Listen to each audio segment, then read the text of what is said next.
ఈయన ఓట్లో వేయించున్న CI SI ఇద్దరు ఉంటారు. ఈ కొడుకు ఎస్ఐ గాడు సిఐ గాడు, వాడికి ఇదే ప్రాబ్లం వస్తే ఆ వద్దు ఏడుస్తావు. దేవుడు నీకు ఇచ్చినాడు ఆ డ్రెస్ మాకీలే, బాతోనే చెప్తానా. ఆడికి పోతావు, ఏం చేస్తావు, ఏం చేస్తావు? తిరగబడతారు జనం.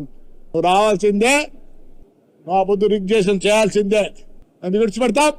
ఏంటిగా డ్రెస్ టు ప్రొటెక్ట్ పీపుల్. మేము రిక్వెస్ట్ చేస్తాను ఈ పెద్ద నాయకులకి అందరికీ, మంచి పోస్టులు ఉన్నాయి, వాళ్ళకు ధైర్యం ఉంది. 2 మినిస్టర్లు ఉన్నారు, ఎమ్మెల్యేలు దండిగా మంది ఉన్నారు. ఏమే ఆ రోజు మీకు తెలుసు మన తెలుగుదేశం కార్యకర్తలు ఎంత అవసరపడినది. డెమోక్రసీ లేదు ఆవద్దు. నేను ఎందుకు చెప్తున్నానంటే ఆ పొద్దు ఈ పోలీసు వాళ్ళే పైన ఇన్స్ట్రక్షన్స్ వచ్చినాయని హౌస్ అరెస్ట్లు, ఒకవేళ నామినేట్ చేస్తే రిగ్గింగ్. అంతే నేను కోరుతాను, నా హయాంలో ఈ ఎలక్షన్ జరిగింది, దాంట్లో కొందరు యునానిమస్ అయినారు.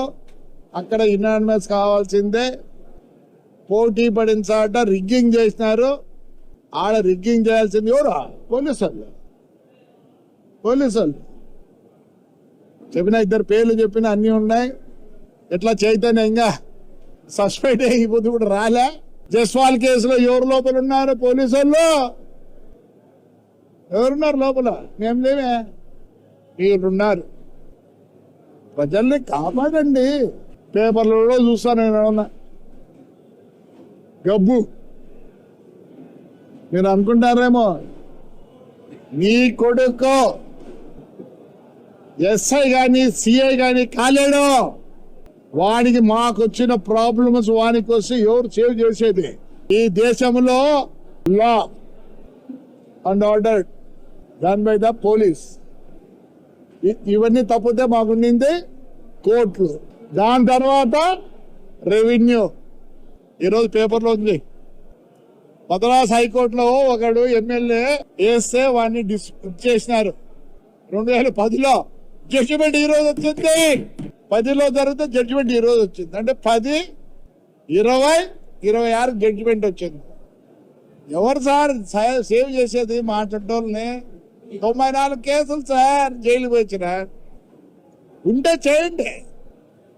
ఇది ఎన్ని ఉన్నాయి పార్ట్స్? ఈ పార్టీకు ఈ దానికి దీనికి చేసి 96 కేసులు చేసినారు. ఏం కాదులేండి. ఆ ఎలక్షన్లు ఈసారికి వేరే. నేను ఎట్లా పోతున్నా నీ రీప్లేస్మెంట్కి ఎలక్షన్ టైంలో ఉండదలుచుకోలే. కార్యకర్తలు సరిగ్గా లేరు.